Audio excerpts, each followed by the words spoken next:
First, I'm going to introduce Ramon. Where's Ramon? I'm right. Oh, there you are. He's in the audience. Ramon's, I'm going to read this. This is pretty good. Did you do this? Right, my daughter. Oh, very good job. Warning. Ramon is not a comedian, but his audience laughs. This is true. This is good stuff. Ramon is not a law enforcement officer, but he is a graduate of the FBI Citizens Academy. That one made me nervous. Ramon does not work for Sesame Street, but he loves to do puppet shows in developing countries. That's interesting. That is very interesting. All of a sudden, I'm starting to get serious on that one. Ramon is not a preacher, but he is a marketing and a technology evangelist. That is true. For those of you that know Ramon. Ramon is a marketing and technology evangelist of smallbusinesstechnology.com and Infusionsoft. He is passionate. Somebody put a gun to my head and said, one word to describe Ramon, I'd say passionate. He's passionate about helping small businesses grow their business by educating them about technology and marketing practices. And this is really interesting. I had no idea about this one. Ramon is a journalist by trade.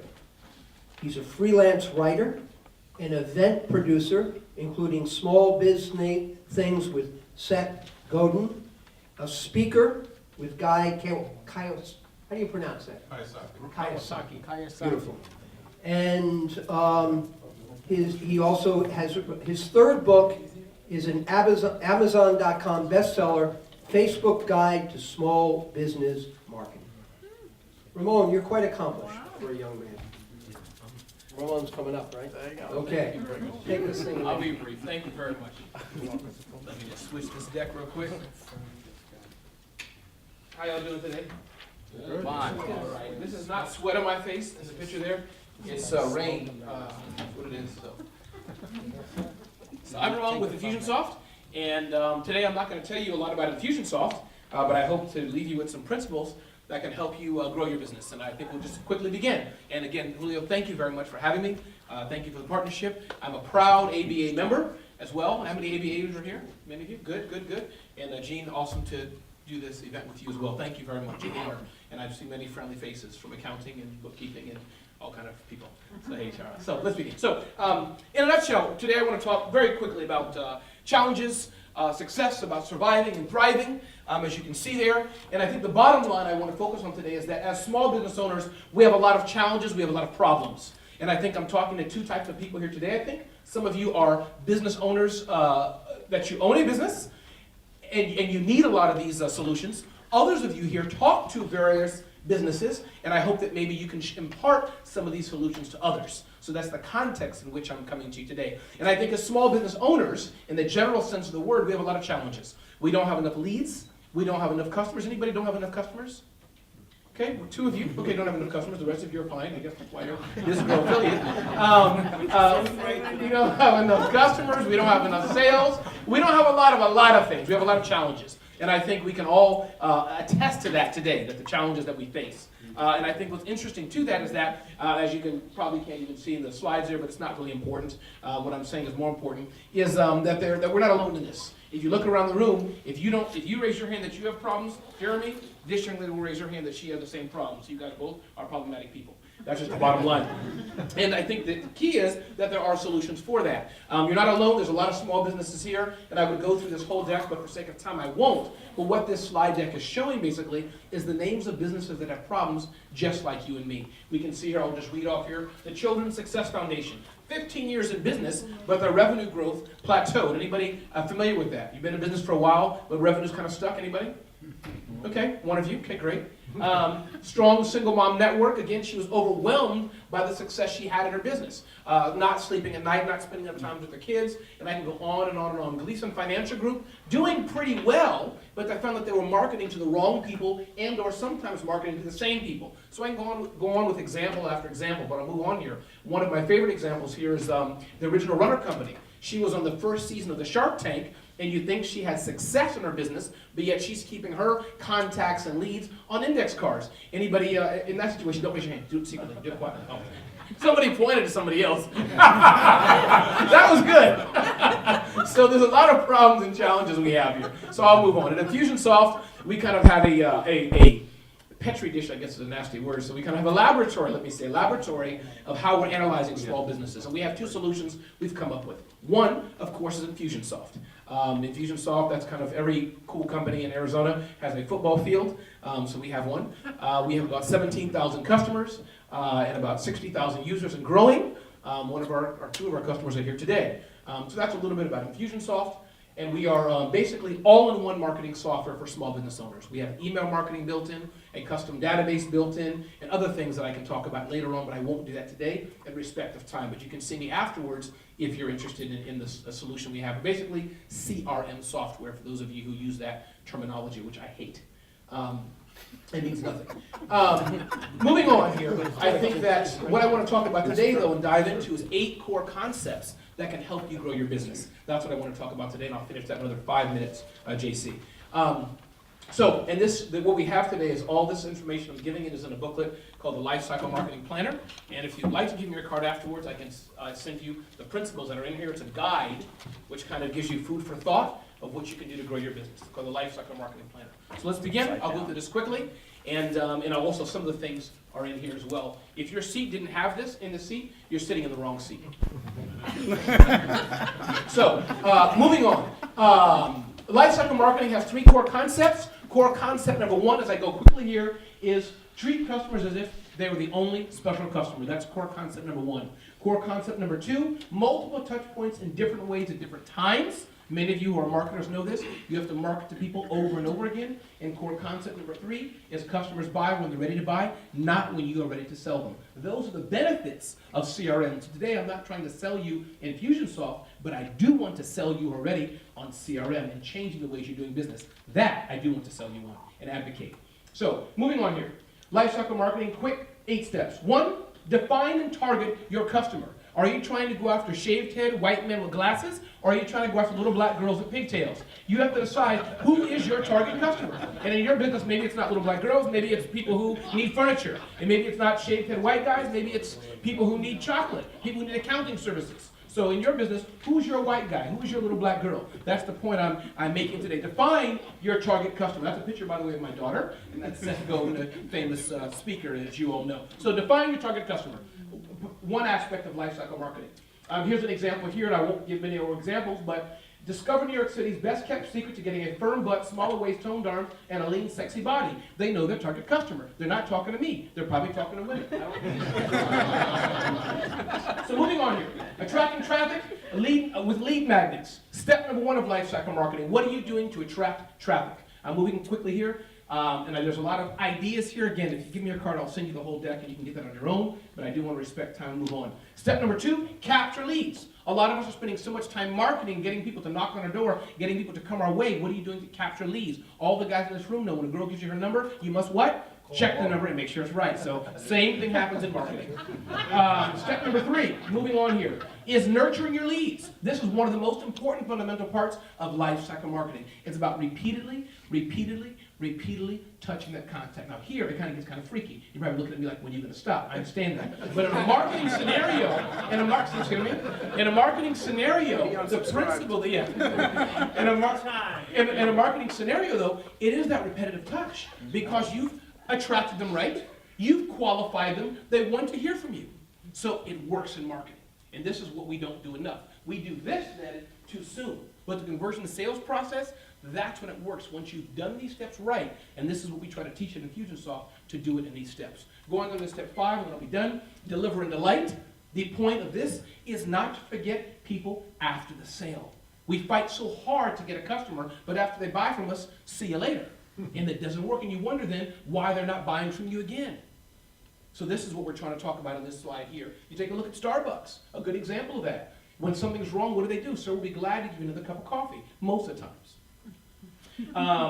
Point number, and moving on, I'm not going to go through the examples here, but point number 6, as we come to an end, is upsell. All of you need to have some mechanism and something that you can upsell to somebody else. Because once people know, like, and trust trust you, and buy from you, they're going to want to buy from you again. It's just not right. And I can give you example. Is this not right? Yep. Thank you. I can give you example after example of that. The last point is referrals. And again, many of us say that we're word of mouth referral-based businesses. But again, do you have a system in place to get the referrals? So much more I can share with you tonight, but I think I'll end there in respect of time, and we'll just call that a wrap. And if I can give you more information, feel free afterwards to give me your card, and I will send you the booklet, things like this. Thank you.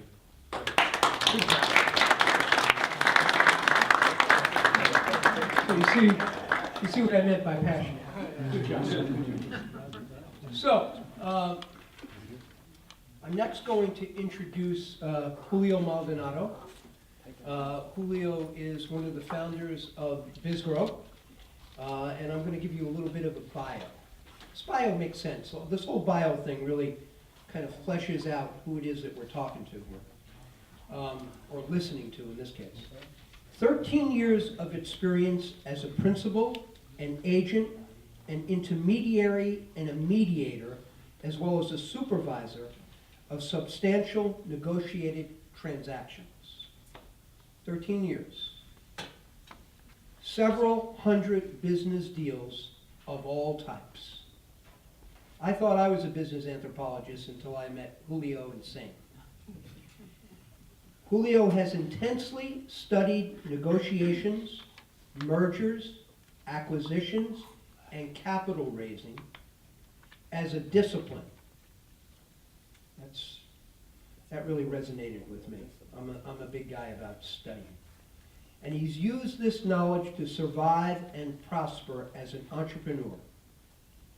Julio is the CEO of and one of the founders of BizGro Partners, a company that assists small and medium-sized businesses to grow, expand, and transition onto another level. Julio, along with his partners, and they're sitting right next to him, Marty Hoffenberg and Sam Maldonado, and agent partner Arnie.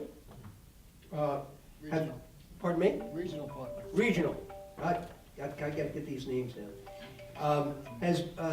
These guys have been individually responsible for raising millions of dollars in equity and debt financing through their business careers. And that's really the essence of putting deals together, is the financial modeling and putting the money together.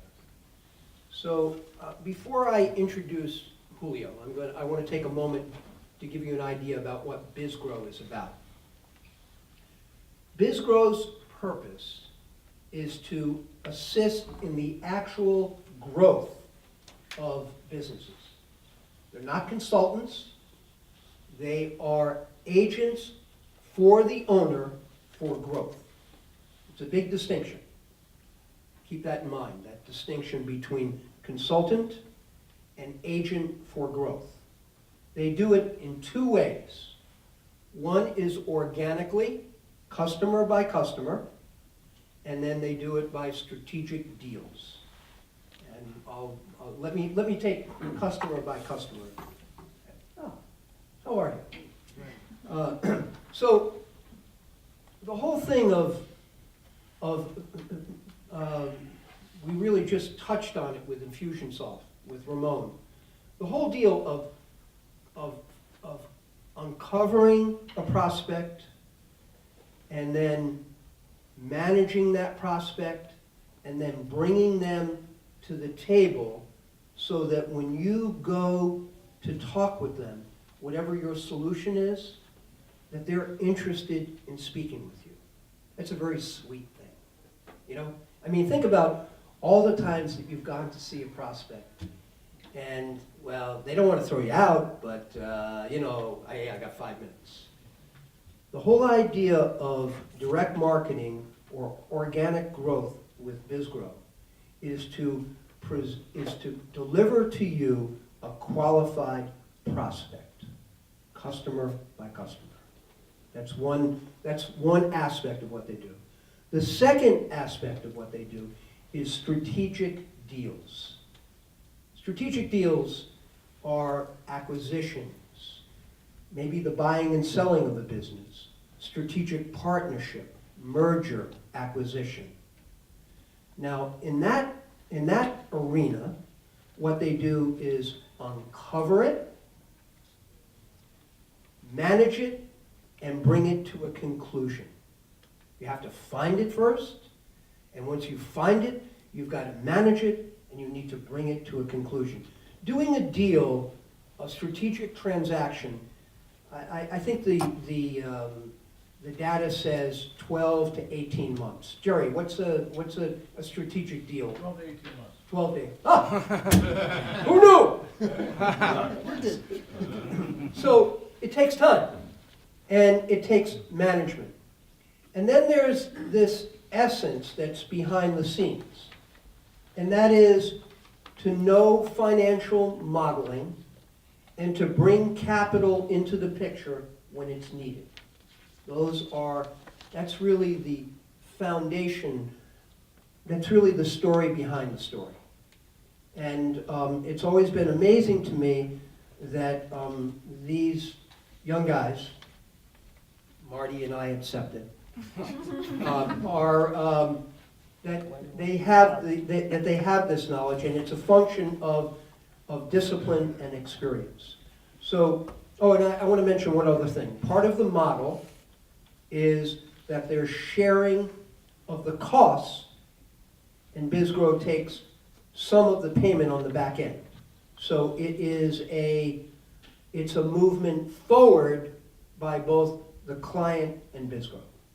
So I'm going to hand it off to Julio, who loves to do presentations. Which you do, right? Yes. Yeah.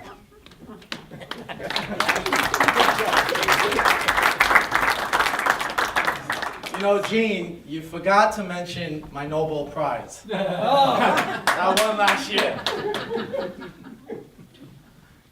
You know, I don't have to exaggerate my accomplishments. Gene already did it. I overdid it. Let me tell you a story. I'll start.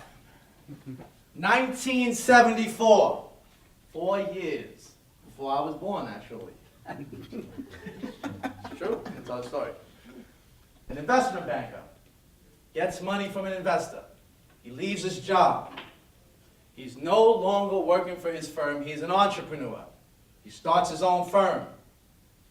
He opens up an office, a plush office. Gets the furniture, gets the rugs, hooks it all up. Now he's an entrepreneur. Brand new office.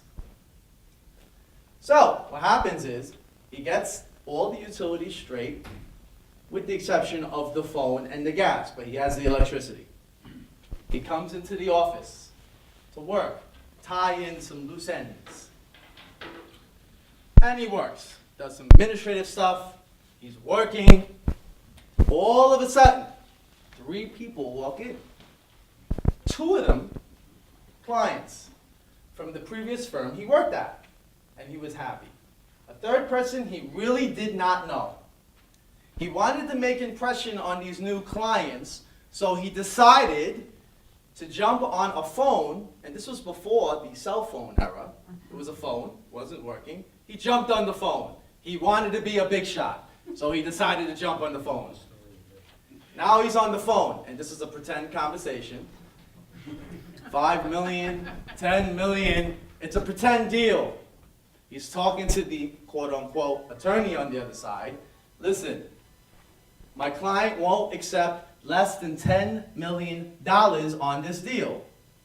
Now, if you accept the deal, I'll raise the money. He feels powerful. He feels strong. He gets off the phone. He looks at the 3 people. 2 of the people who are his former clients, quote, agree him. A 3rd person he does not know. So, he goes to the person. He says, can I help you? The person who does not know him comes up and says, listen, I work for the telephone company, and I'm here to install your phone. Figured I'd start that one out. Considering we're in investment banking business, it seemed compatible to me. Welcome to 21 Strategies to cutting out that B2B sales cycle. Today's seminar is about making sales, but making sales faster. Now today we have a panel, and I want to introduce the panel because I think the panel is important, and the way we're going to set it up is I'm going to pose questions to the audience every now and then, but I'm also going to pose some questions to the panel. And also, as you have questions, I'm going to sometimes defer questions to the panel. So let me introduce you to this rather prestigious panel. First, Rather not. there you go. And they're all part of BizGro. So it's rigged. All right, first, Martin Hoffenberg. Let me describe Marty. Marty, by trade, is an attorney, a corporate attorney, particularly in the mergers and acquisitions arena. Now, Marty, what's interesting about Marty is coming out of law school, and you graduated from St. John's. He got involved in the logistics arena, air freight, ocean freight, and worked for some major air freight and ocean freight companies as an in-house attorney. Now, at some point, Marty got smart and said, you know what, I'm just gonna start my own company. And he started his own company in the air freight and ocean freight logistics arena. So he has experience in both as an attorney, but also as an entrepreneur in the ocean freight, air freight, logistics arena. He became a partner of BizGro in 2011. One of the smoothest communicators I've ever met, and also highly sophisticated, highly smart, and that's Marty. So he's part of our panel. Everyone give it up for Marty.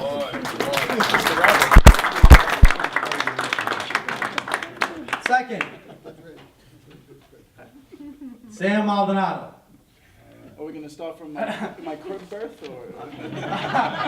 No, 4 years before you were born. Listen, no sibling rivalry here. Let me not tell the story. But I will tell you a couple things about Sam. One, Sam and I have been in business 12, 13 years. So we actually were brothers and we're still together. And we have complementary skills. Me and him are totally different personalities, have totally different skill sets. And by the way, that's the key to a partnership. You never want a partner like you.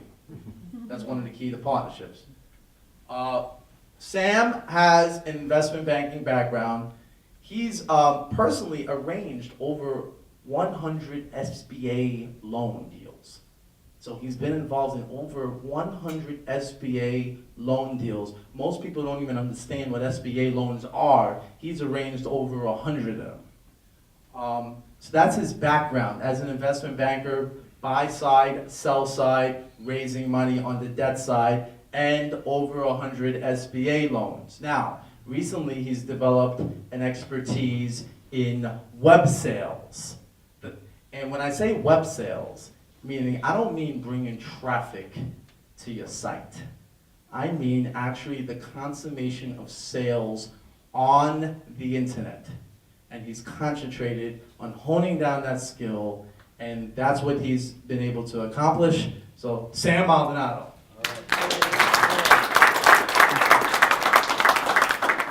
All right, third, but not least, Arnie Silver. What can I say about Arnie?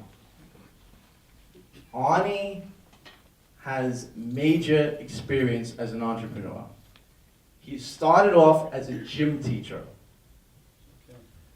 in his 20s into his 30s.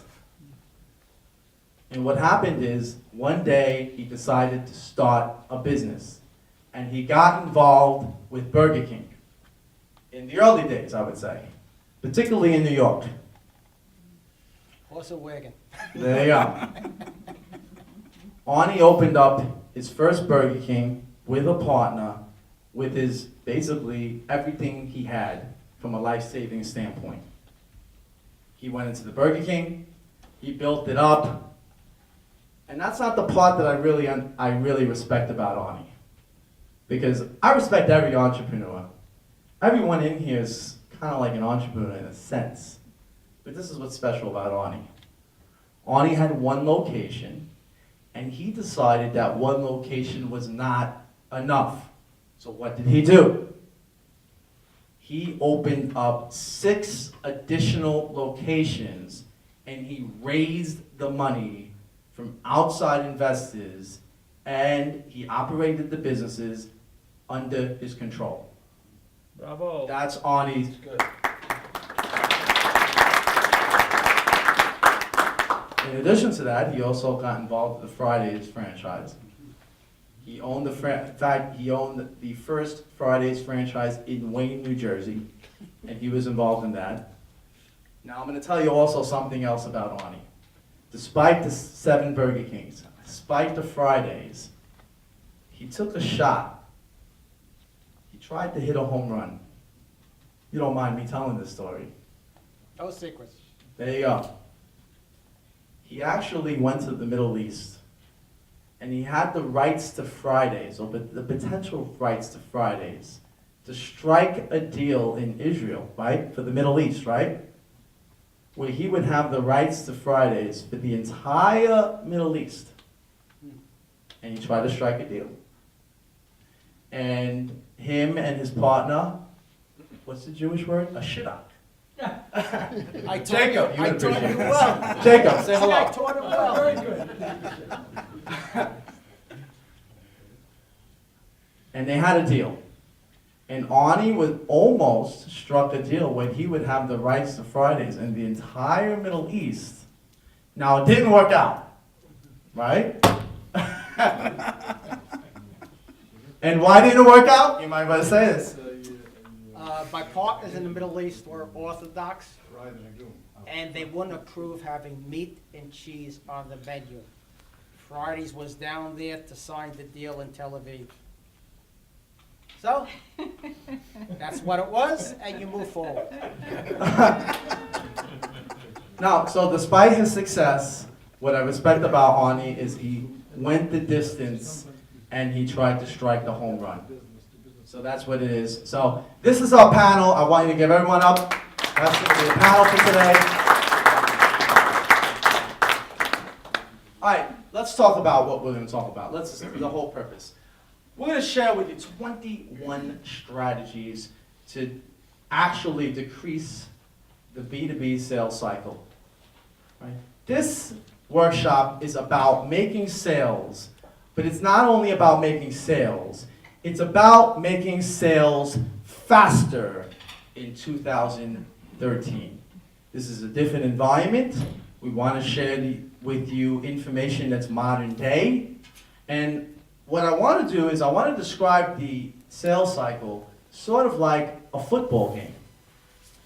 Now, who here likes football? All right, look, we got here. Who here don't even know what football is? I gotta throw a flag on the field, technology flag. There you go. Well, if you don't know football, you're gonna have to wait for the next event. But football, as well as basketball and some other sports, is 4 quarters. Now, in the world of B2B selling, we deem it as 3 quarters. So I want you to write it down. I don't know if you have a pad. Everyone should have some sort of writing material. There are 3 quarters in B2B sales. In fact, it's the brand of BizGro Partners, the brand theme, but let me discuss it here. First quarter is lead generation. The first step of making any sale is to generate a lead. The second step is lead management. The second step of the actual B2B sales game is managing that lead, managing that relationship over time. Finally, the third step is lead conversion. Converting that lead into a sale. That's the quarter. We don't have 4 quarters in sales. We have 3 quarters. And there's not 12 minutes or 15 minutes. The minutes could take as long as possible. The minutes could take a year, 6 years, 2 years, 5 years, whatever it is. But that is the cycle. Lead generation, lead management, and lead conversion. That's what we have in B2B sales. Today's presentation is actually going to present you the playbook. There's a playbook on how to make this sales cycle work for you. Who here came here to try to learn more strategies to make more sales? Raise a hand. Who here only came here for the drinks?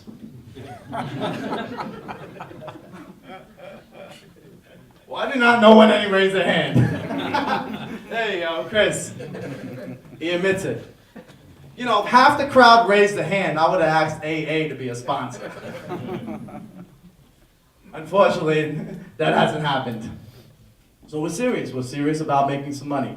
We're serious about converting or making sales faster. That's good. That's a good thing. All right, let me describe the environment that we're in. This is a very difficult environment. This is 2013. Here's a poll from the room. Who here thinks it's easier to make a sale today than it was 10 years ago?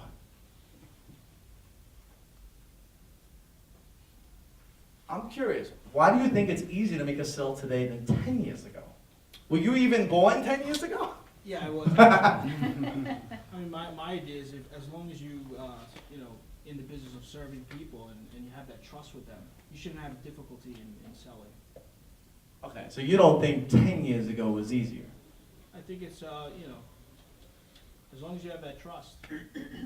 Who here thinks it was easier? Is there any other hands that think it was easier? You think it's easier today? No, 10 years ago. 10? Do you think it was the question is it easier today or 10 years ago? 10 years ago. Who here thinks it's 10 years ago it was easy to make a sale? Who here thinks it's easy to make a sale today? Jeremy, why? Why do you think it's easier to make a sale today? Amazon doesn't have a single salesperson. They make tons of sales. Okay. Pretty easy for them. So you're saying the resources today is easier. Let me introduce Jeremy Wowitz, by the way. I'm going to make an introduction to Jeremy Wowitz. Jeremy Wowitz is a sales trainer. He's a principal and an owner of a territory of Sandler Training. And Sandler Training is a sales training organization that helps business people and salespeople sell better. It's very interesting that you I think the think lead that. generation is important, and that's probably easier maybe. Yeah, but either or. You Sale is a little bit. just wanted to introduce yourself to Jeremy if you want to improve your sales game, so to speak. So it's interesting that most of the audience thinks it was easier to make a sale 10 years ago than it was today. I'm very interested in that. Now, out of the group that thinks it's harder to make it 10 years ago, I just want some feedback. Why do you think it's harder to make a sale today than 10 years ago? Anyone has some feedback there? I don't know if it's just 10 years ago, but before the advent of the internet, most sales, just like relationships, were geographic because you didn't have access. Today, consumers and businesses have access all over the world, which allows for more competition, which just gives them a bigger market to go after or to look at. So, 15 years prior to 1995, most people made decisions in their local geography for purchases, for marketing, for lawyers. Now that I have the internet, I can make a decision across America for a sale or for a consultant. So that makes it harder for you? That makes it more competitive. It makes it more competitive. It takes the number of competitors geometrically, it increases it. Does anybody else have a perspective of why they think it's harder to make a sale today than 10 years ago? Yeah, Valerie's important. By the way, Valerie works with BizGro, and she has years and years of experience in the sales and marketing arena. So what do you think, Valerie? I mean, I think that the mindset of business is different.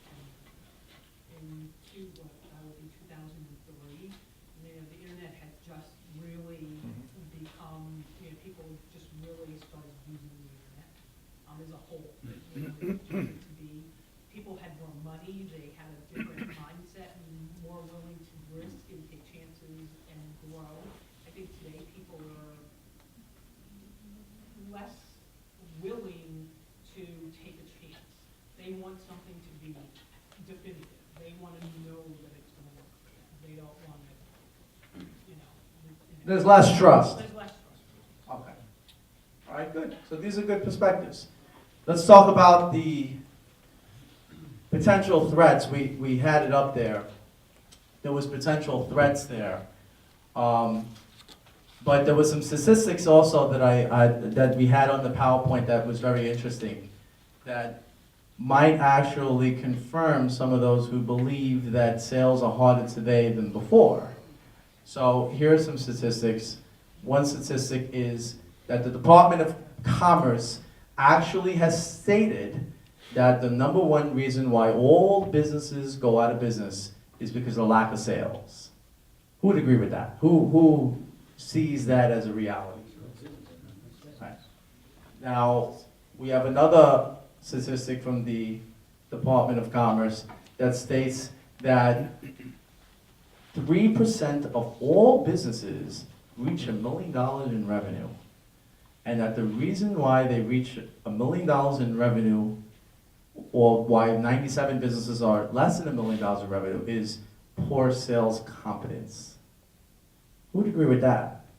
Or who understands that? You understand that, of course, John. Here's another statistic: 0.06% of all businesses reach $5 million in revenue. Only 0.06%. Now, it's pretty understood well within the business community that once you go beyond 10 million in revenue, most of the issues with businesses of that size and beyond is infrastructure issues. But it's interesting that 0.06% of all businesses reach 5 million. So what do you think businesses are missing? Is it sales competence? Who would agree with that? Sales competence. No, Number one challenge. It's product. You must be a product developer. No, then in that case, it's sales competence. There you go. All right, we're going to talk about, playbook. Today's workshop is about the playbook.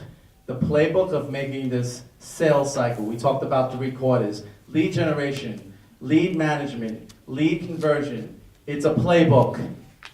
We're trying to make this playbook, we're trying to share this playbook with you so that you can go through the game and make sales faster. That's what this is about. And the playbook has 3 categories. There's 3 categories, and within the 3 categories is 21 strategies. So we're going to share it a little bit. Let's talk about the playbook.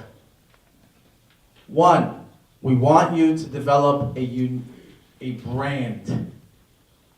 That's the first, a brand. You have to be in the brand business. You have to stop selling your services or your product as a commodity. You have to be in the brand business. What's a brand? I describe the brand as 3 processes. It's 3 components, and it's 3 ideas. It's the first 3 ideas of our 21 strategies. It's a brand. Here's the strategies. 1, develop a unique value proposition. Develop a unique value proposition. Now, who here believes they have a unique value proposition? Who here? Sam, what's your unique value proposition? We help people brand themselves in a unique way where they can access people from 110 countries around the world without leaving Manhattan. And what business you in? Internet radio. Internet radio. Who else believes they have a unique value proposition?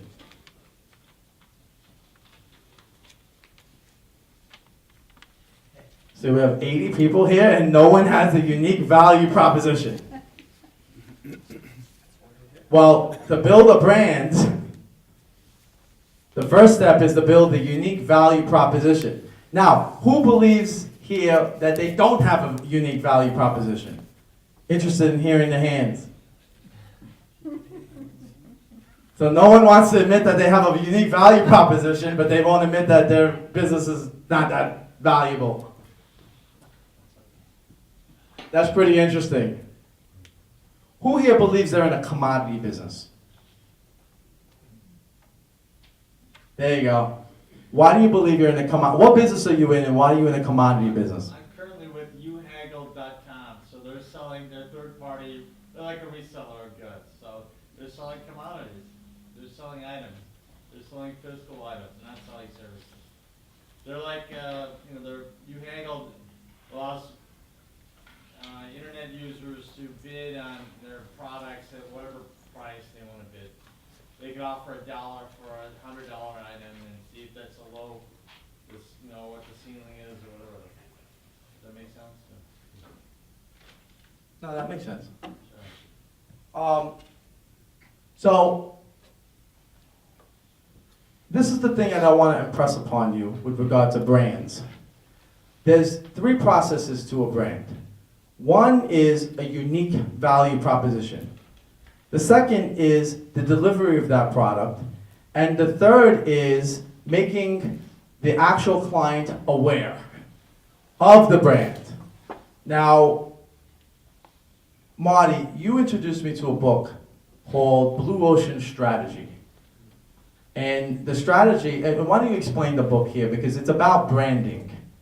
So explain a little bit about that book, because Marty's introduction to the book actually was one of the inspirations of the development of BizGro. So I'll have Marty to explain what the concept of the book is.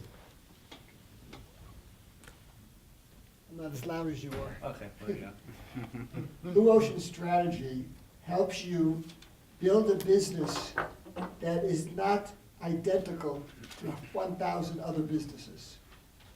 As an example, there is a company called Cirque du Soleil, which is not a circus, and it's not a Broadway show, but it's a combination of a circus and a Broadway show, and pretty much has little, if any, competition throughout the world.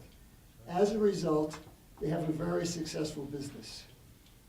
25 years ago, a little company by the name of Southwest Airlines decided that they're going to put up an airline service that is going to compete with people driving places in their car. They weren't saying they were the fastest, they weren't saying that they were the cheapest, they weren't saying they were the best. They said, instead of driving your car, fly with us and we'll get you there quicker and at less cost. All of a sudden, they have a new product and they became successful. If you want gasoline for your car, there are 20, 30, 40 different brands out there, none of which you would think twice about using, or you wouldn't pass one up just to use another, except if the price was lower someplace else. A commodity business is one that is determined, success is determined primarily by the cost of their product. And if they can be the least expensive product, they'll do very well. If they're the most expensive product, they're going to struggle. So the key to success is not just being unique, because in this world, nobody is unique. There's always some competitor, but you've got to have some difference between you and the next person in order to achieve that success. Thank you, Marty. So, the point is that it's not just about developing a unique value proposition. You have to be different. You have to be different. If you're not different, you're screwing yourself. You're really cutting yourself off from a lot of business. You have to be different. Different with regard to performance, different with regard to the actual dollars you save a client. You have to be different. And if you're not different, you're strictly in the commodity business. And if you're in the commodity business, what are you competing on? Mainly, what? Price. And if you're competing on price, is it more difficult or less difficult to make a sale? More difficult. It's more difficult to make a sale. So you have to be unique. If you're not unique, then it's just a lot more harder to make a sale. That's what it comes down to. Now, we have the second component of a brand, which actually is the delivery of that service, delivering that product. Because you could promise uniqueness, but if you can't deliver it, then it means nothing. And the third component of a brand is promoting yourself, making the marketplace aware that you are unique. It reminds me of a woman that I sat down with. It's a husband and a wife, right? And she was divorced 3 times. She actually explained this to me. And I guess she said it from a joking standpoint. Everyone's laughing here. She actually said it in front of him. Was he number 4? This was fourth marriage. And she said, I'm very consistent. I have a brand. So I said, what's your brand? She said, I'm a housekeeper. And I said, you're a housekeeper? So you're pretty good, huh? You must take care of your husband. She said, no. I've been married 3 previous times, and I've been divorced, and in each time, I've kept the house. Now that's a brand. You can't make sales unless you're consistent, you have a unique proposition, people know what you're selling, and you let the world know. Consistency is important. Now, Sam has expertise with regard to internet marketing. Sam, what are some of the things that a business owner in today's environment could do to just let the world know what their unique proposition is about? Well, thank you. Well, I think a lot of business owners today just starting off with the fact that they probably put up their website somewhere around 2000 or 2001 when the internet was kind of really kicking off. And one of the major things is no one's ever changed it since then. Or you might have changed it, but you didn't go all out. You just changed a few things about it. With the advent of social media, Facebook, Twitter, different types of new items that are coming out now into the market like Pinterest, people could really design their websites uniquely to have their databases, which is really their social media community, interface with their websites uniquely. And then the website should be in a position where it should capture the web traffic in some sort of first name, last name, and email. If your website is not designed to capture that, then 1, you're not honing in on your information. 2, since most websites in the marketplace don't force you to do that, then you're not really fostering on creating a brand that's different from a competitor's website.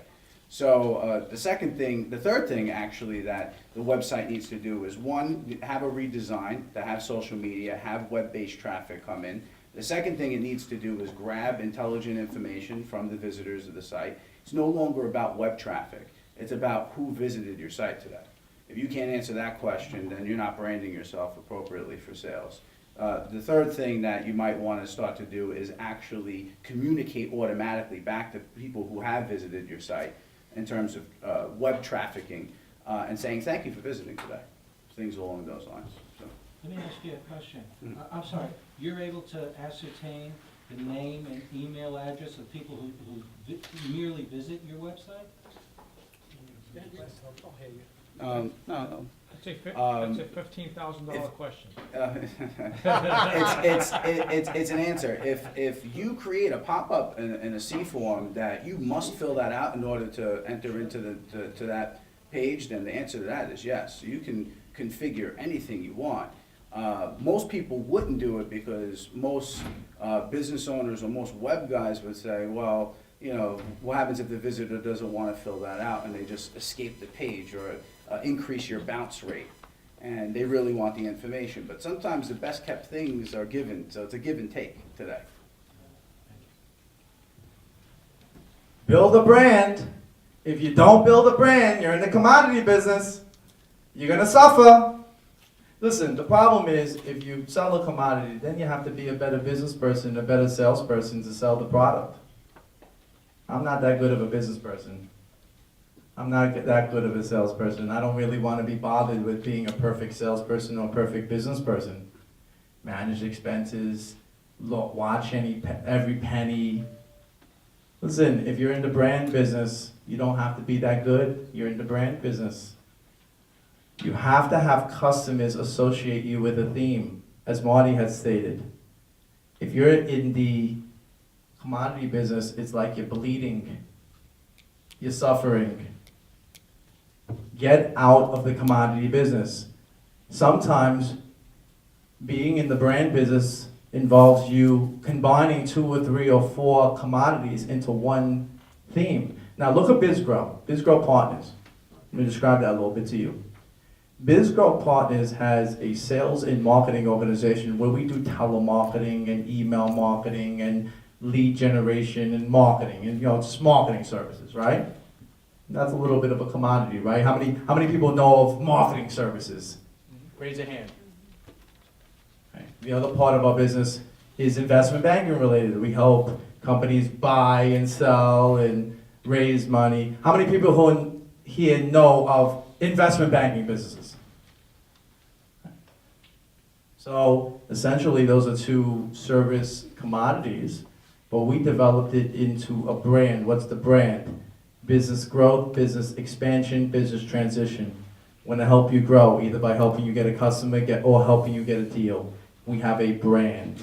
Get in the branding business. You are doing yourself a serious disservice if you stay in the commodity business. She has a new business that makes her the opposite of a commodity business, because there are very few people doing what she does. She had a career at Cadbury Schweppes, which is a very large organization, which ultimately had to divide itself a couple of times because of Carl Icahn and some other people decided that, or some other, one of these types decided that they'd take over this business. She left there, and who was your first client? Welch's. Okay. Now, how many people leave a company after being there for 20 years and walk into the office of the president of Welch's and get hired to help them do a corporate restructuring of some kind? And then she gets a job working for Kraft. Maybe I'm not going in the right order. Then she ends up with Heineken. Okay?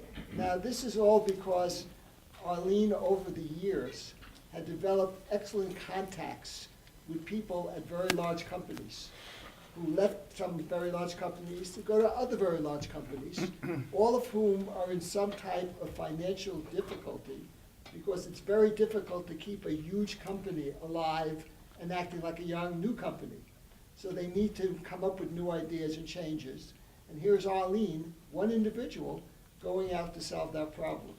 Now, maybe if I introduced Arlene to Sam a while back, perhaps Sam could have put together one of his little custom websites, because Arlene is unique and offers a service that's fairly unique. I mean, I'm sure there are other people doing what you do, but there aren't tens of thousands of them.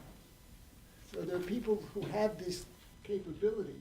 The secret is to become known.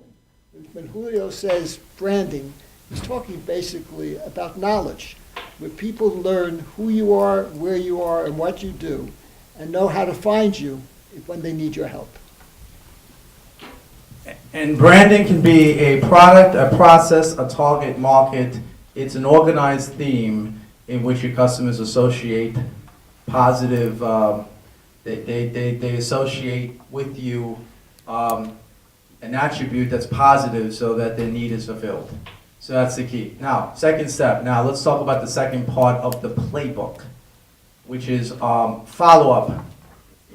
Here's the thing. What's the key to sales? I'm going to give you the secret right now. We talked about how branding, where you don't really have to be a good salesperson or a good business person if you have a solid brand. You have a commodity, you have something that's not as special, you have to be really good in your craft, you have to be really good at sales, you have to be really good in business. Here's the second skill that you can acquire without being a great salesperson. Who here, I'm very curious, who here really believes that they're not the greatest salesperson in the world. I just want some honesty here in the crowd. Okay, good. Good, so this should resonate with you a little bit. Okay, so now I'm going to show you how to whip every salesperson's butt, how to get sales done and accomplished. Be a world-class follow-up person. Have world-class follow-up capability. I look at Ani, I look at Ani. Ani's a world-class follow-up human being. Ani had 7 Burger Kings when he first worked with us, and you remember, I was very skeptical about Ani because I didn't think he'd be jumping on the phones in a sales capacity and following up with clients and making deals work. And he actually showed me the opposite, that he's actually one of the best.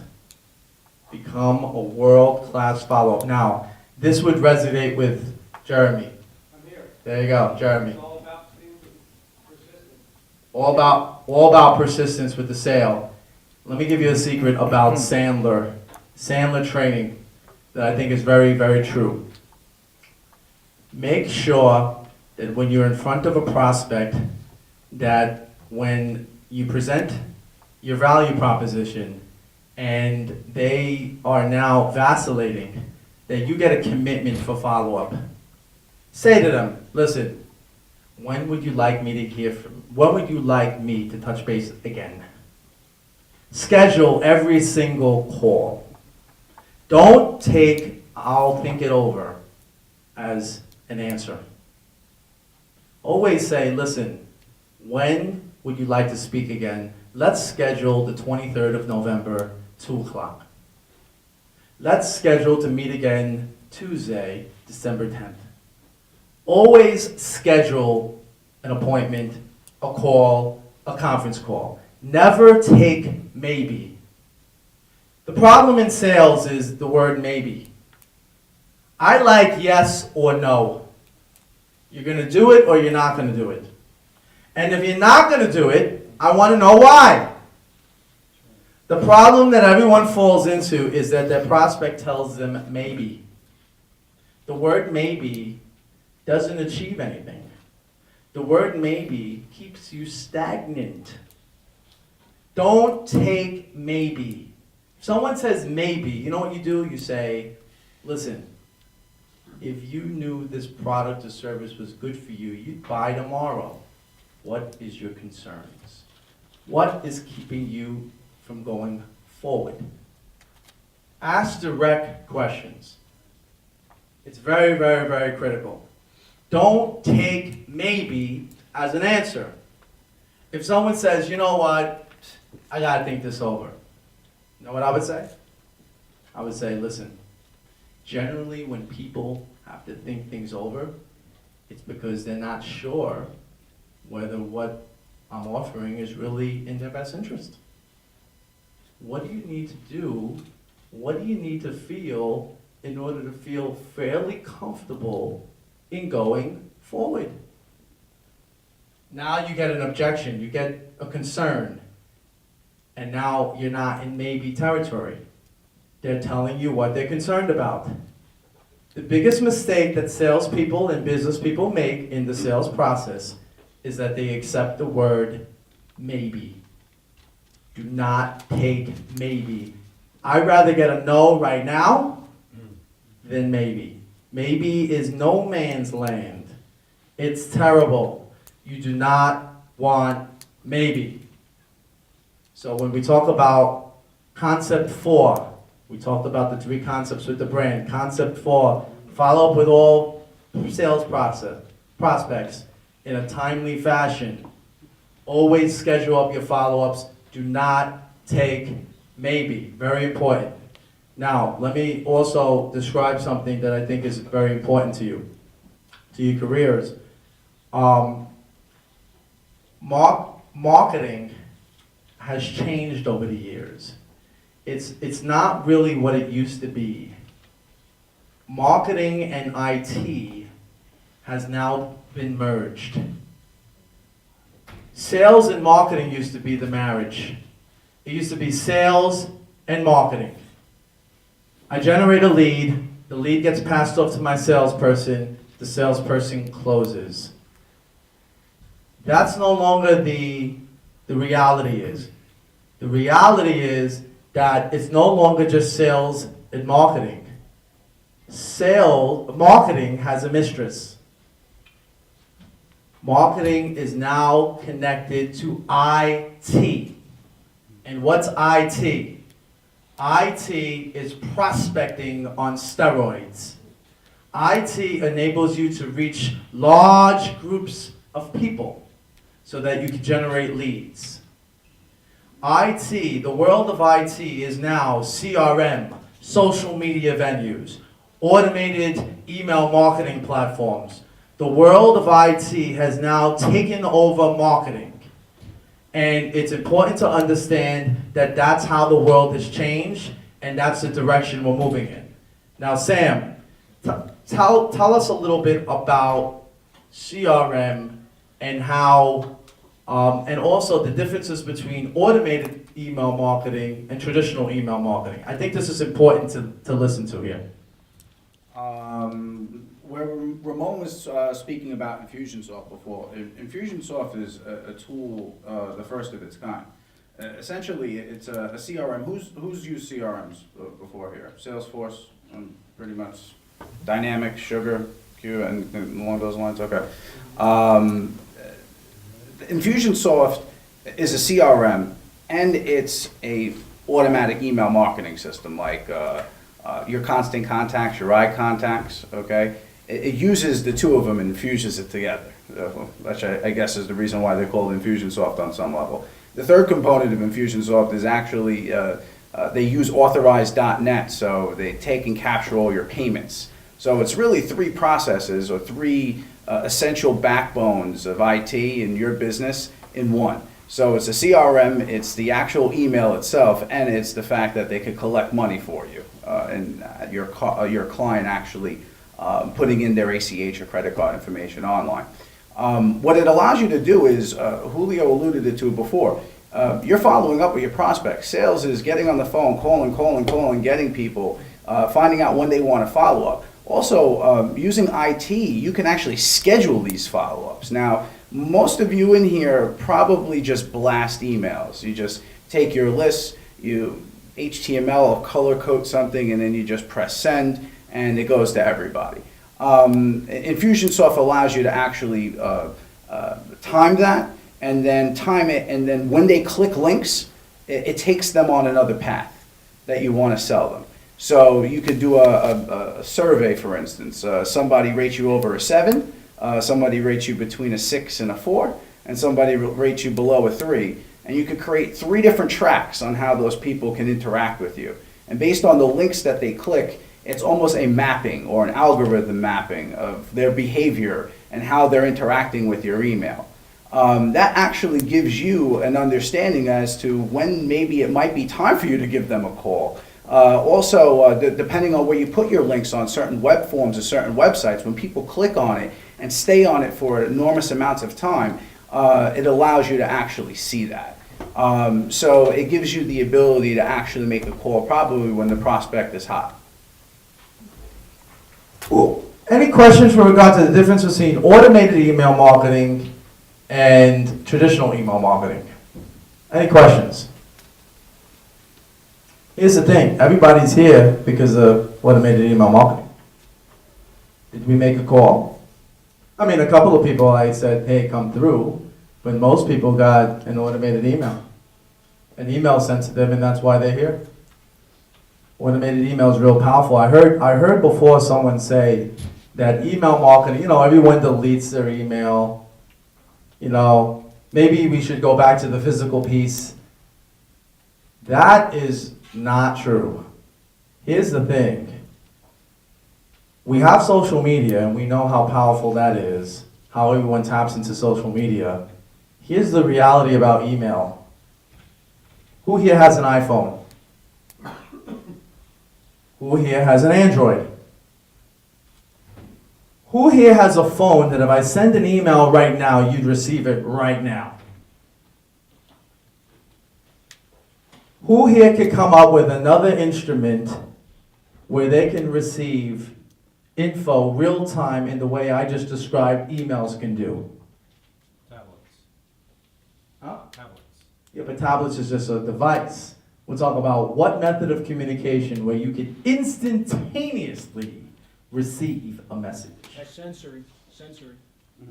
Receiving sensors. Texting. So there's a couple, right? But email, right? Who checks their emails more than texts? You know what is interesting about emails is that emails don't have an age. No matter what age bracket you're in, you're typically receiving an email. That's the power of it. You can actually make a point there. Depending on your industry, who here has been to a tanning salon? Anyone? I saw a couple of hands back there. Thank you, ladies. Ramon. You get a text message, don't you? Maybe there are other industries in here where you communicate. Who communicates through text messaging? Everybody. Through selling. For selling. For actual blasting. Well, no, you're actually blasting a text message where you have a specific phone number, a web link, something along those lines. There are a lot of applications out there that you can actually,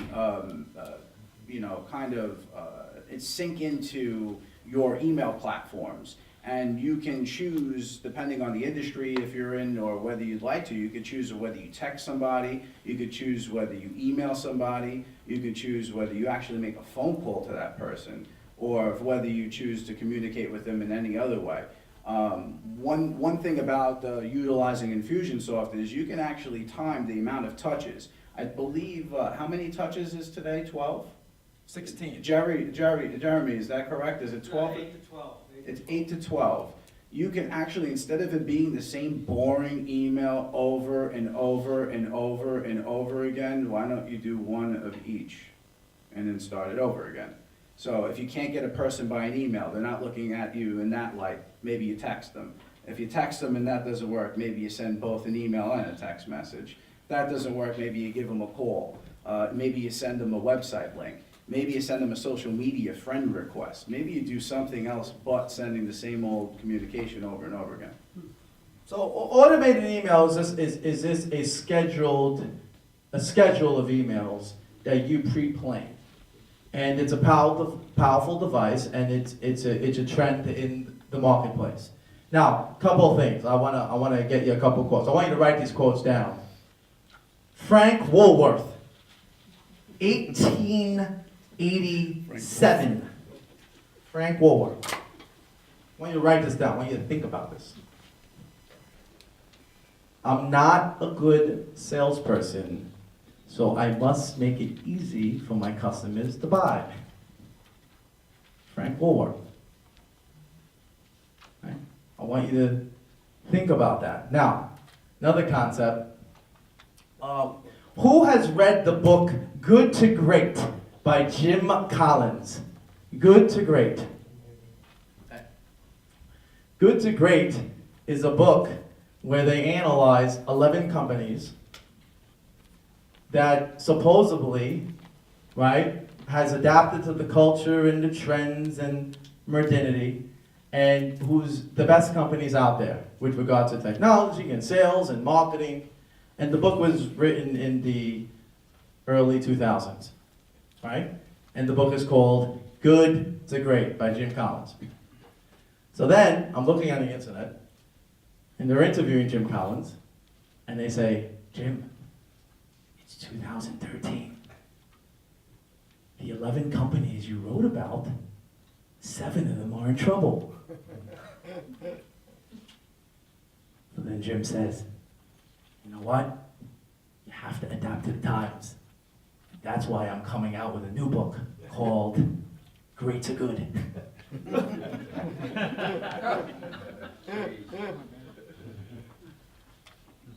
If you don't adapt with the times, if you do not like change, try extinction. If you do not like change, try extinction.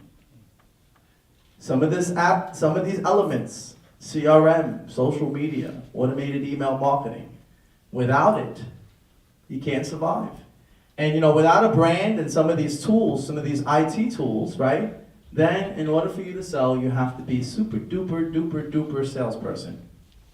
And you don't have to be super duper duper duper salesperson in today's world. You can simply behave like Frank Woolworth. I'm not a good salesperson, but I must make it easy for my customers to buy. So that's a consideration.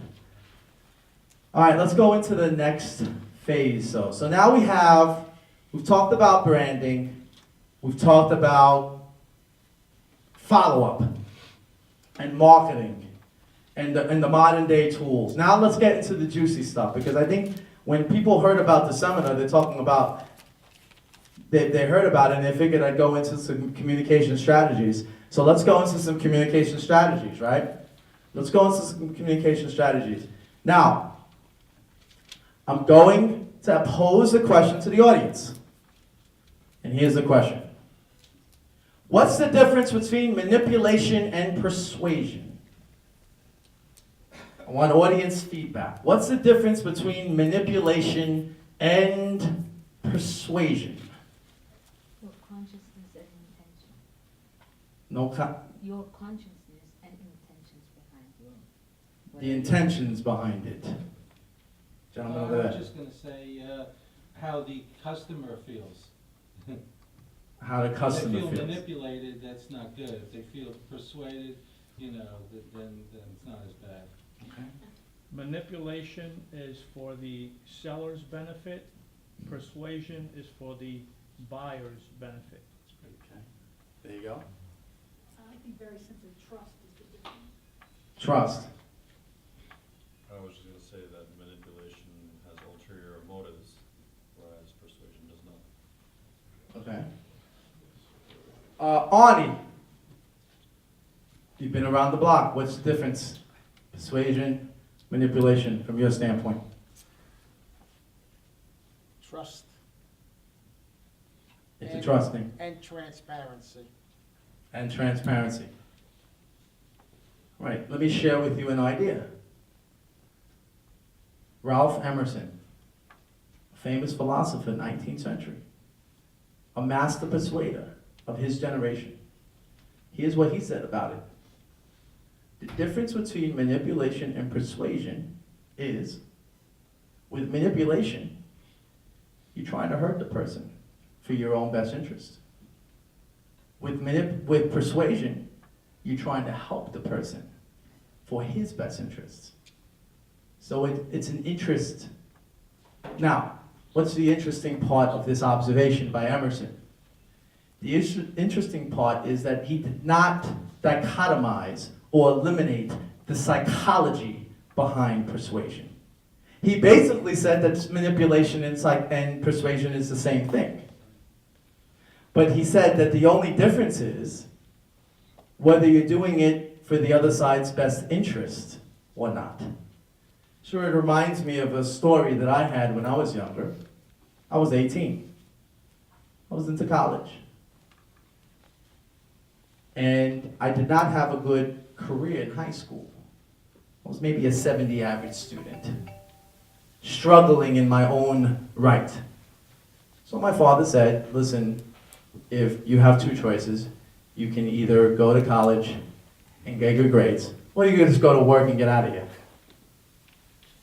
So I said, well, it's easier to go to college then. I don't have to pay bills. So I go to college. I meet this girl, and she's terrible for me. This girl is a disaster, a total disaster. Had I stayed with her, my life might have not been the same. So my father looks at the situation and says, you know what?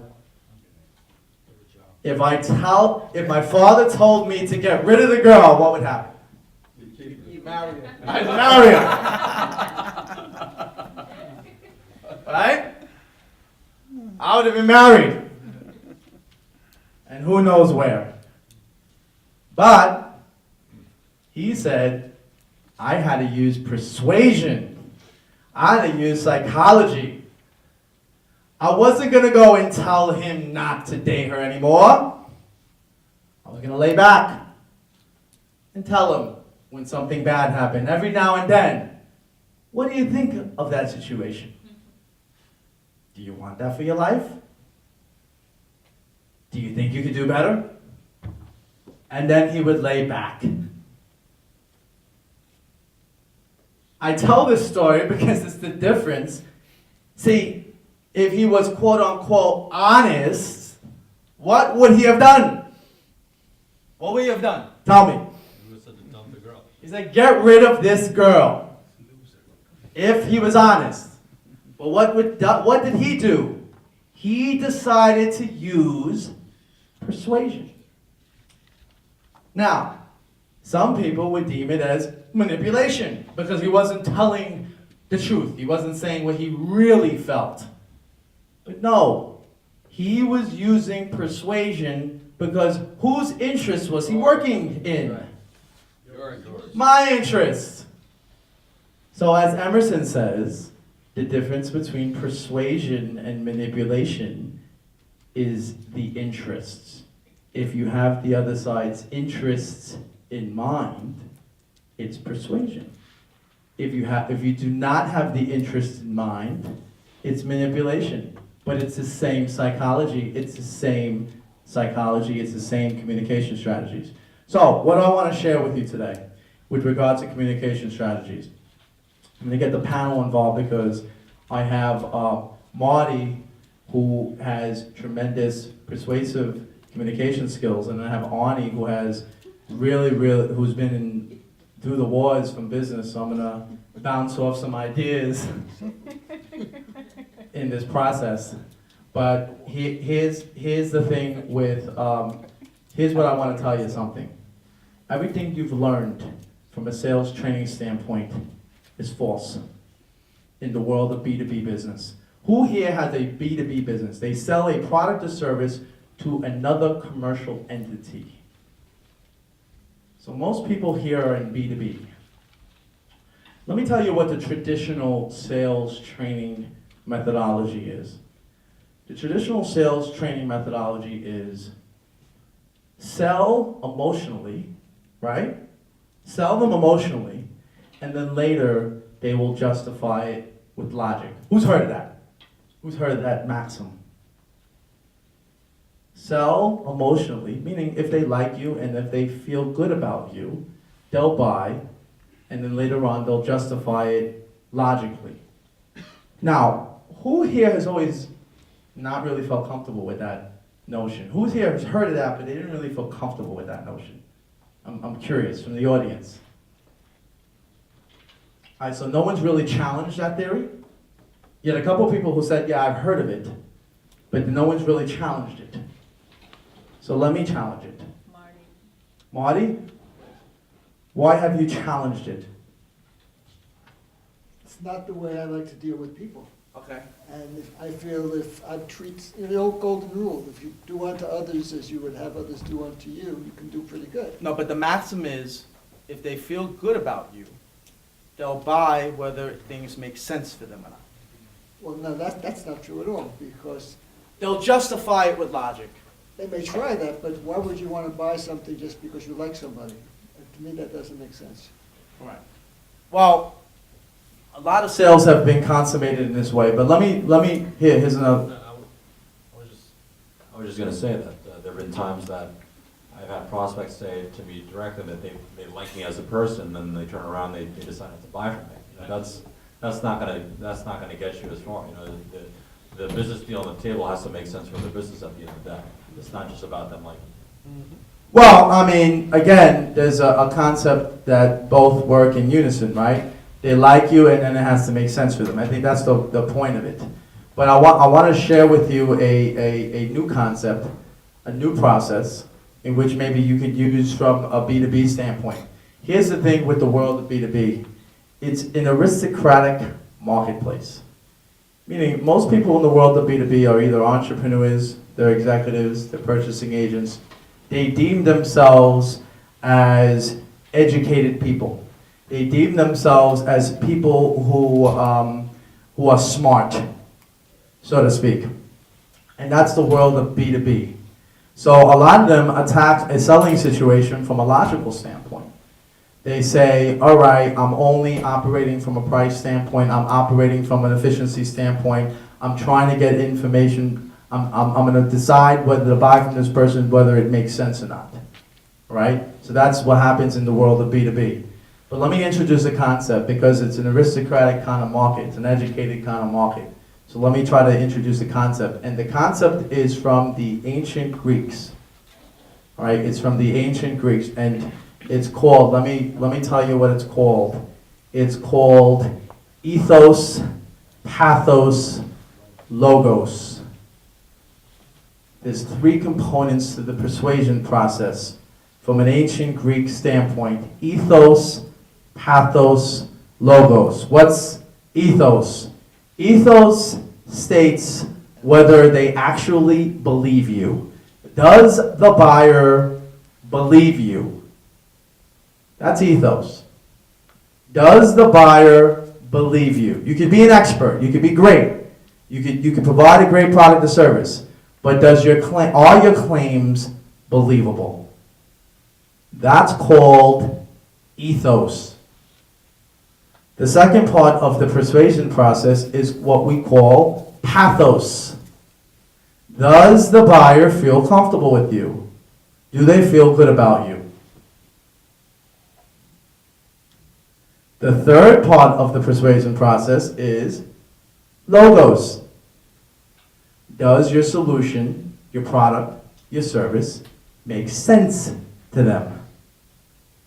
Right? That's a different concept. So, traditional sales training tells you they'll buy emotionally and justify it logically. What I'm introducing to you is that there's 3 components to the persuasion process. There's the ethos part, which is what you're saying credible.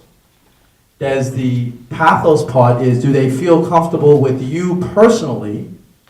And then there's the logos part. That's ultimately what you're selling makes sense for them. That's different from traditional sales training. That's also different from what we do intuitively when we're in B2B sales, which is to sell logically. We try to sell logically. This product is better for you because of X. That's a little different approach. Whereas if you take these 3 components and you actually assign equal weight to each of these components, then the sale is made easier because you understand that you have to cover these 3 components. 1, do they believe you? B, do they feel comfortable with you? And C, does it make sense for them? That's one of the things, and that's different from traditional sales training. That's more of a persuasion process. Now, let's talk about credibility. The credibility component of this, do they believe you?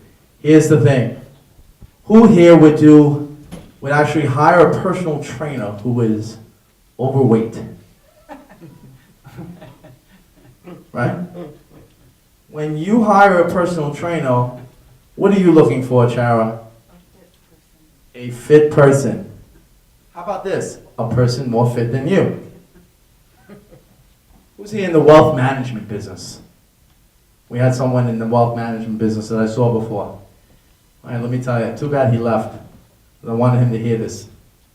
Here's the mistake that wealth management people make. A wealth management person approaches Arnie. Arnie's an established business person.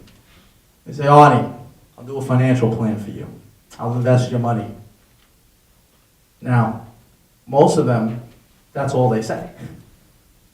And what do you say typically, Arnie? Not necessary. Not necessary. Now, what if the wealth management person said, Arnie, here's my financial statement. Here's a record of the last 10 investments I've made, myself personally. And on average, it yields me a return of 18%. And I have a net worth of $3.8 million. And I only make $200,000 a year for the last 10 years. But this is how I manage my money. This is my financial plan. and I want you to adapt the same plan. Arnie, how would you respond to something like that? I'd have to think about it. But at least you have to think about it. Whereas before, where were you at? Never land. Never land. Should I call you on Tuesday or Friday? What's better for you? Right, 2 o'clock. I'll have to check my calendar. There you I'll call go. you tomorrow at 4 o'clock, so that we can. Not available. Point is, what are you doing with your company to portray the image that you want? You want your customers to look at you a certain way. What are you doing from an image standpoint? That's what Sam was talking about with regard to website and modern day modernization. You know, if you're operating your business in an antiquated fashion and then you approach clients and you want to promote success and you want to promote the idea of them becoming your account, but then you don't look modern on your face, then really, what are you doing? Are you really projecting a successful image? So that's where your credibility comes into play. So here's some strategies for increasing credibility. Real quick, never assume the buyer believes you. The buyer never believes you. Think about yourself as a buyer. Do you believe anybody? Joel, do you believe anybody? No. Do you believe anybody? No one believes anybody. So if you're approaching a sales situation, your first step should be, this person doesn't believe me. So I have to approach it from that angle. Never assume anyone believes you, because no one believes anybody. It's an important principle with regard to credibility.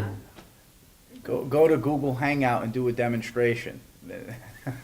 A lot of sales, a lot of people don't like taking webinars or doing demos or doing collaborative based sales. But today it's a very important tool, because as you say, nobody believes you. But if you're trying to show them, tell them, and then walk them through the process, trying to communicate with them over a number of ways, and it becomes a lot easier for people at least, or for one company or another company, to at least get over some hurdles. Excuse me. Yes. I'd just like to make a point about nobody believing you. I was at a meeting similar to this when we were out having the coffee and what have you and the drinks, and I started a conversation with somebody, and I took my wallet out of my pocket and took a $20 bill out and said, "Can you give me a 10?" I did it with about 14 people. No one would give me a 10 for my $20 bill because they didn't believe it. Even it's just a $20 bill, even if you're out. I mean, but the point is, no one believes anything. Later on, I got up to the microphone. Okay, but I couldn't give away a $20 bill for 10 because nobody believes anything anymore. No one believes anything. Well, just about. But let me give you some insight here. See, here's number 2 in terms of developing credibility. Tell the truth even if it hurts. Now, there's a Danish proverb that states that the truth must be deemed palatable. Meaning, the truth must be deemed palatable. Meaning, the real skill is not to lie to people. The real skill is to make the truth desirable. It's part of Proverbs in the Bible. Your skill as a salesperson is not to lie. Your skill is to make the truth desirable. You have to present information in a way where they desire the truth. That's what you want them to be. Here's a Yiddish proverb. You got me, right? Here's the Yiddish proverb. The truth never dies, but it lives a wretched life. Most people just don't know how to tell the truth. It's not a matter of telling the truth, it's how you tell the truth. Do you tell the truth in a way where the other side says, you know what, this guy's honest. These people are real. They were willing to tell me the real deal when no one else wanted me to. No one wanted to tell me the truth, but these people told me the truth. Therefore, I'm going to hire them. So here's credibility. Tell the truth, even if it hurts, and point out the disadvantages of your product or service. Tell them, listen, if you go with me, here are the disadvantages.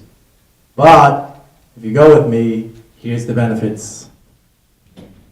All right, here's another skill. Use precise numbers. Now think about it. If you say, yeah, it's about $500, is that as credible as it's $559.23? Think about it from a persuasion standpoint. What's more believable? $500 or $559.23? What's more believable? Use exact and precise numbers. Because when you make a value proposition, it's just a whole lot easier. Here's some other issues with credibility. Admit when you're receiving benefit. Yes, I make $500,000 and $500 million if we make this deal. But yes, that's my benefit, but you also benefit. Admit to making benefit. A lot of salespeople, a lot of business people, they deny the benefit in the deal, in the offering. They deny it as if they don't receive profit. Don't deny it, admit it. Listen, yes, we make a ton of money. We make a lot of money on this deal, but you know what? You probably make more money than me. I'm always amazed by that. People who buy Mercedes don't have to be convinced as to what the price is. You don't say it, and they don't care. If you're offering a service that's equivalent to a Mercedes within your industry, and you're providing that service, don't be embarrassed to charge a high price for it. They're getting value for what you're selling them. As long as you believe it and you know it, that they're getting value, don't feel badly. I tell Gene all the time, Gene works for and runs a networking firm that's fairly expensive. And he's got members that have been there for 20 plus years. I'm saying to Gene, they're not there because they like you. They're there because they're deriving a benefit from coming to the meetings. So don't be embarrassed to be the Mercedes of your industry.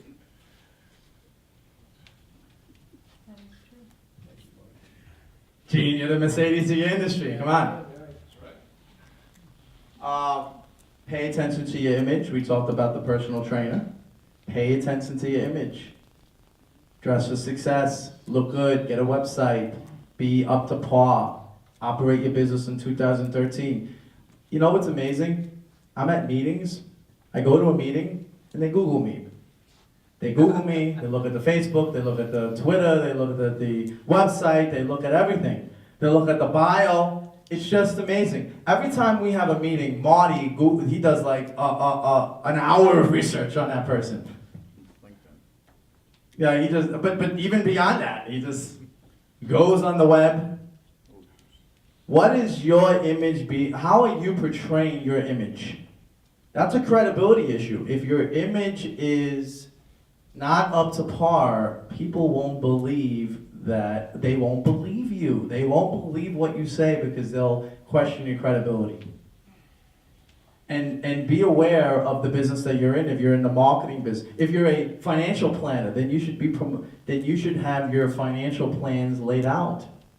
Or now maybe you're new, right? You're new in the financial planning industry, so you should talk about your last couple of investments and how they worked out.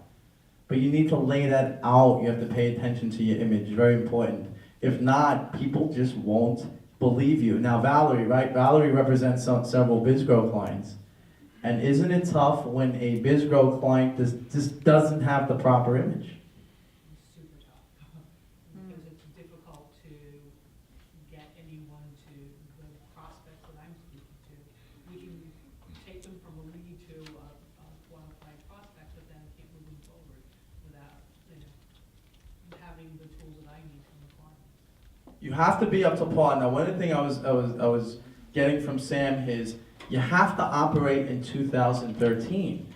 If you're not in 2013 and you're operating in 2005, the client already sees that and will hire someone else who's in 2013. So confront problems head on. People have problems, just confront it head on. Don't avoid people. I see people all the time not returning calls, not addressing issues, not addressing conflict, and it's really easy just to return a call. So that hurts your credibility. When you don't return a call, people think that you're not professional and won't go forward with you. And finally, here's a powerful thing. Use testimonials and case studies all the time. You can use that on your website. You can use that in your marketing material. Use case studies and testimonials all the time up front. Because up front, people now start to feel more relaxed with you. Let's talk about emotional appeal. And this is a topic that I think Arnie and Marty are really good at. So I'm going to give some airtime to them. Emotional appeal is about the other side feeling good about you, about the other side trusting you. So I want to get some feedback from Arnie. Arnie, you have a specific philosophy with regard to this, to making clients feel comfortable. I'll have to tell you about something about Arnie. I've been at meetings with Arnie. You didn't get the mic, I just wanted to. He thought he was going to get the mic. I don't need the mic. There you go, you don't need the mic. But I'm going to give you the mic. You can keep it. Arnie is probably as good as anybody as I've known when it comes to dealing with high-level people. Meaning highly successful, high net worth, well-connected people. And there's a difference between connecting with, your regular business person, and then that high level. Jerry knows what I'm talking about. Jerry McRamos, raise your hand here. Jerry owns 5 public companies and has raised hundreds of millions of dollars for all different types of businesses. And it's fascinating because he's not as smart as he looks. I look at this guy and I get scared. But this guy is unbelievable. I mean, I've had conversation after conversation. One of the deepest human beings when it comes to business concepts, deals. I could talk to this guy for hours. And he scares me because when I look at him, I just want to get drunk with the guy. Then Anyway. my father again. So when I say connecting with high-level people, you know what I'm talking about. Well, Arnie's as good as anybody. So Arnie, give me some perspective in terms of connecting with these people. I think it's important. I'd like to get everybody some perspective. Okay, you can hold the mic. There you go. I don't need the mic. Basically, everything when it comes more than just yourself is about a relationship.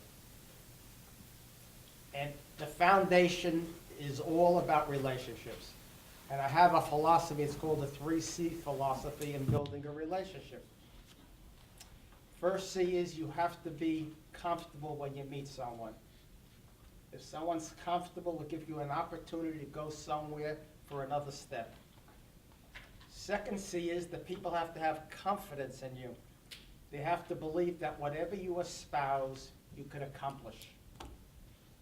And the third C, which I believe is the most important to people, which really breaks the relationship between being a very good relationship or one that will not go too far, is they have to believe that you care about them and their business. And if you accomplish all three, you will achieve their trust. That's, I have to say, what I am known for as a trusted advisor, and because I live and breathe the 3 C's. And that's basically it. Very simple. So the 3 C's, comfort, confidence, care, is a philosophy that Arnie embraces, but what impresses me is when he exemplifies those principles in front of high-level people. And connecting with high-level people, what does that lead to? A big-level sale, typically. So that's what I wanted to impress upon everybody. So emotional appeal, and it's very similar to what Arnie has stated. Here are some concepts. Always do what you say. Always do what you say. If you don't do what you say, it has impact. Don't think it doesn't. It does. People start to question whether they should trust you or not. Plus, it makes them feel bad. Show gratitude. When someone does something for you, always tell them thank you. Reach out to them. Build relationships. Make them feel good. Get the other side to speak about themselves and their challenges. Give some sincere compliments. Show them that you care about them.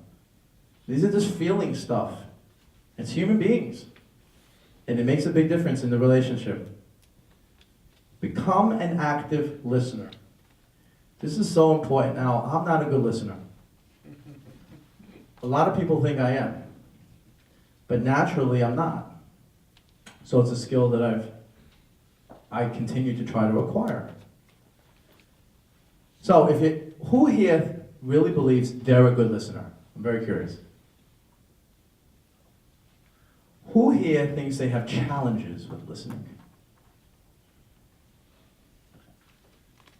So, here's the key to those who have challenges with listening. Let me give you a secret. Engage in active listening. Meaning the key is not just to listen. Listen for a little bit and then throw back what the other side told you. You know, Sweta, what you're trying to tell me is that you're frustrated with the work that you're doing. And you want me to come up with some solutions to solve it. Right? You tell me an issue, and then I come back and I say what you're doing. Very good for people who are not good listeners, right? Engage in active listening, meaning listen to them and then throw back what they said to you, and throw back what you think they're trying to tell you. That is the secret for active listeners. Now, my colleague, Marty, is one of the better listeners that I've ever met. So maybe he doesn't have to do these tricks, because he can just listen and listen. Someone like myself can't do what Marty does, so I have to now play this trick on myself called active listening. That looks like a board meeting. And active listening, again, is you just listen and then say, you know, Jerry, what you're telling me is that company is not financeable. And the reason why you're telling me it's not financeable because they have not issued audited financials. Is that what you're telling me? Yes. Yes. Now I get it. Now Jerry knows I've been listening. The biggest secret. Now, most entrepreneurs are not good listeners. Most people with assertive type personalities are not good listeners. So if you're telling me you're a good listener, right, then you're basically forfeiting the concept of you being a real assertive personality. You can't be both. You're either going to be one or the other from a nature standpoint. So you either have to work on listening or it becomes natural for you. So that's the secret for listening. Become an active listener. Finally, emotionally, speak to the personality type. Now, this is not a seminar or a workshop on personality types. But one of the things you can do to increase your sales education, to increase your closing ratios, is understanding how the different personality archetypes. So I'll tell you who to study. Now there are different personality systems. Briggs-Meyer, or what, Myers-Briggs. DISC, who's heard of DISC? DISC.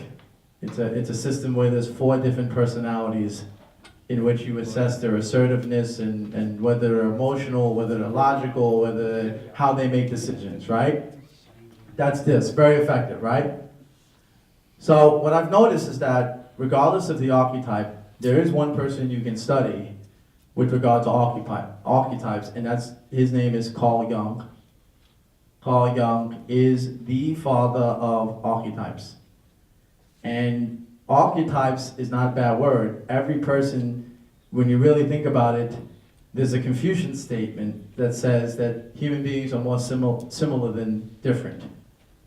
So when you think about archetypes, it kind of conforms to that maxim with regard to most human beings are the same. But there might be 3 or 4 or 5 different types. So the quicker you understand the different personality types, the easier it is for you to connect with them emotionally. Because the personality type is what dictates the person's emotions. So that's a key component. Finally, let's go to logos. And then we're going to do a little question and answer. So we had ethos. Ethos is whether the buyer believes you. Pathos is whether the buyer is comfortable with you emotionally. The final component to this is logos. And logos says that I'm gonna buy because this makes sense for me. So, I'm gonna give you a little secret about B2B. Here's B2B.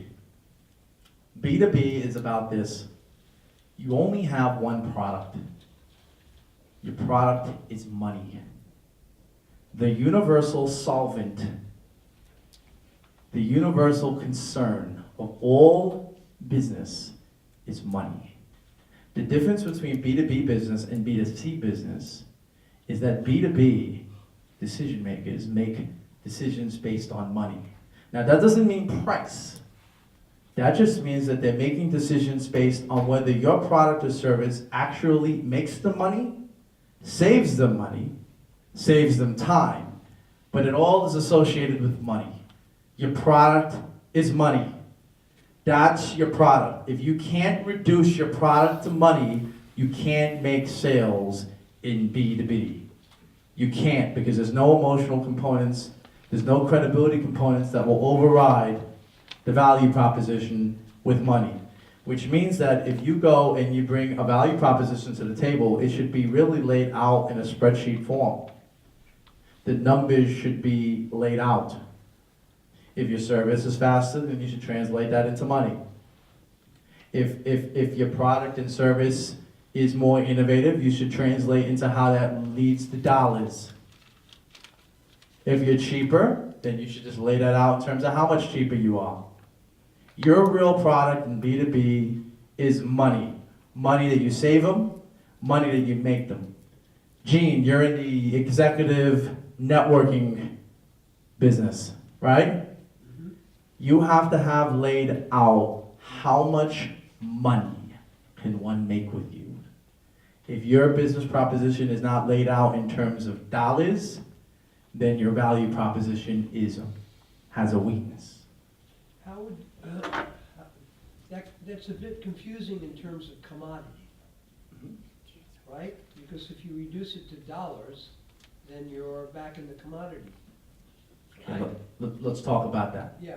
So when we talked about, in the beginning of the program, we talked about, should we be in the commodity business or should we be in the brand business? Right. Brand. What should we be? Brand. Brand.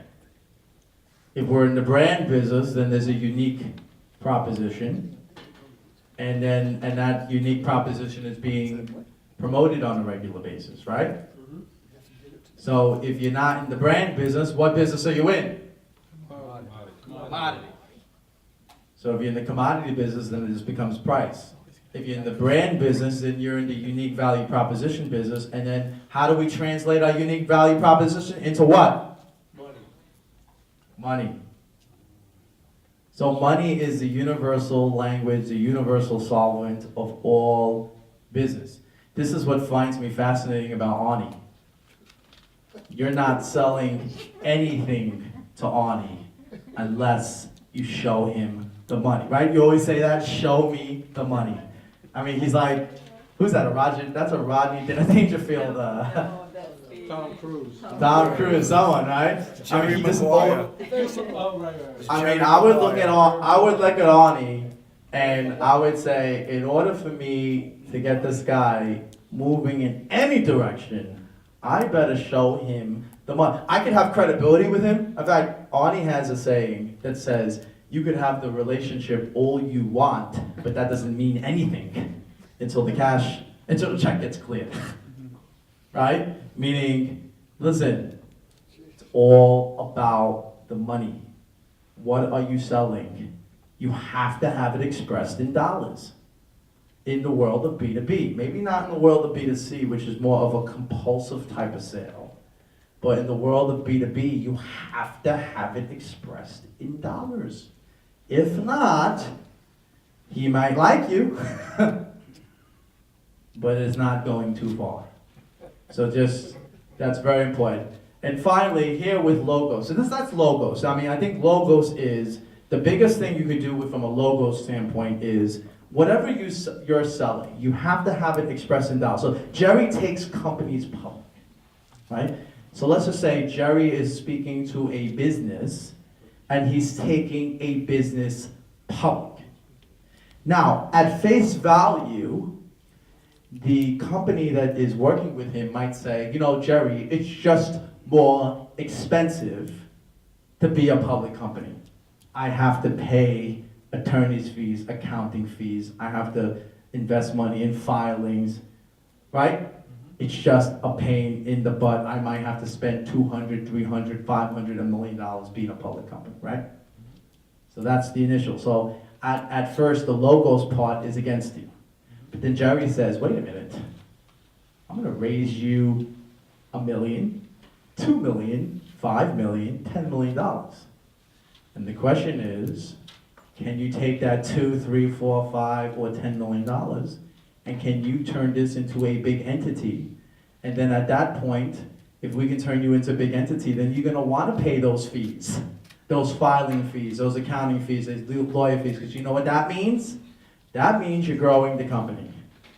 And if you're growing the company, you're more profitable, you're making more money, and your stock price will go high. Is that pretty much your value proposition? And we'll even invest the money to get you public. Correct. That's even a little bit more, you know, that way. And if it doesn't work out, you'll just have a drink with them. That's it. That scare you. But, a lot more than that. But there's a value proposition. There's money. You're talking money. And that's the universal. Now finally, we'll end with, you have 3 competitors in the world of B2B. Just remember this, you have 3 competitors.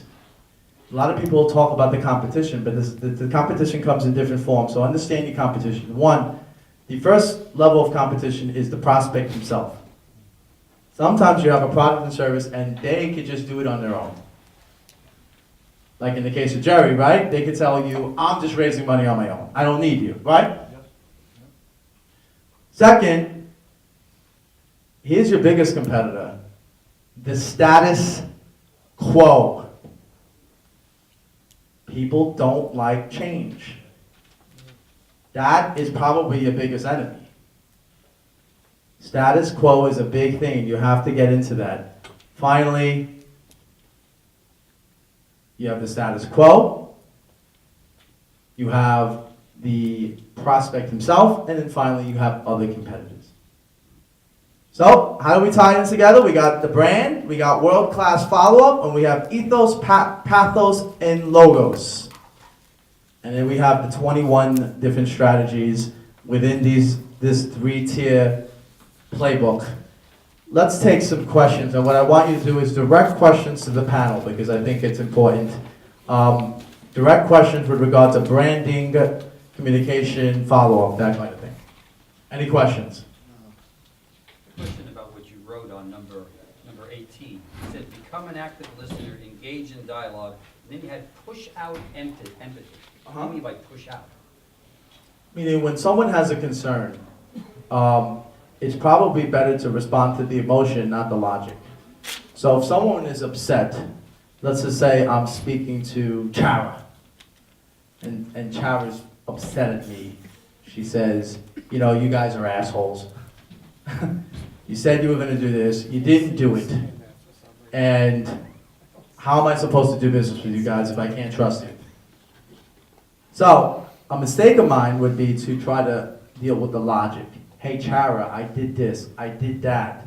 You shouldn't really feel that way. Acknowledge her emotion. She cannot go into a logical state until we deal with that emotion. So part of pathos is to exonerate or exercise the negative emotion. Once we can get that past that, then she'll talk logic. Then she'll talk the money. Any questions? Now, that sounds manipulative. Oh, you're only doing that because you want the sale. But remember, right, I just want to make the distinction. What's the difference between manipulation and persuasion? Whose benefit you're doing it for? Whose benefit? If it's in Chara's best interest to do business with you, That's what I was gonna say. Yeah. It's what do you believe in? What do you believe? If it's a charity's best interest to do business with you, then you have to use psychology to work with charity, right? Because it's in her best I mean, interest. right now, for example, we have a client that I know that he's going through a very emotional times because of his personal life. And every time I speak with him, I change my tone of voice. I put myself into his place. And he gets it. He gets it. And our conversations get longer and longer and longer. And at the end, I get what I want from him. That is the most important thing. And so it's very interesting. I mean, I think that's you have to really navigate through the logic and the emotion at the same time. But psychologically speaking, my husband is a coach, and we are emotional beings, and it's not even about just empathy for the sake of empathy or manipulation. It's about the way we people, like, it's on our brain level. We just simply will not understand it, even if we want to. If I'm upset, for a period of time, and it's like, it's just silence. My brain will not take it until I will be able to come out of that stage and go into the logical state. Right? Silence. One of the keys to getting to a logical state is that when someone's emotional, to address the emotion. Actually, we had a situation, Marty knows this. We have a gentleman that's going to join our team. We're very close to making a deal with him. And he couldn't come today. Actually, I would have said this right with him here, and I think he would have appreciated it. So he called me yesterday, and he was upset. And he was just upset, and he named 5 things why he was upset. So I said, so in other words, this is how you feel. This is what is going on with you. And he said, yes, that's how I'm going. That's what's going on with me. Okay, so let's talk about that. How can we make you feel differently? So, was I focusing on the logic? No, I wasn't focusing on the logic. I was focusing on the emotion. I wanted to exercise the emotion. I wanted to get the emotion out of his system. So once that negative emotion was out of his system, then what do I want to sell? What's your product? Money. Money. We can talk money. We can't talk money when they're upset at you. We can't talk money when they're mad at you and they think you didn't do right by them. So when someone has a negative emotion, the key thing is to respond to the emotion. That's what I meant. Respond to the emotion, push out the empathy. Any other questions? Thanks for having us. It's a little late. I really appreciate everyone staying.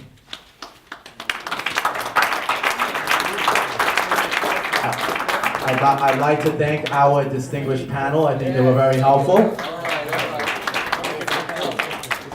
And we'll be doing more events next year, so happy holidays. Hope everyone enjoys their November and December.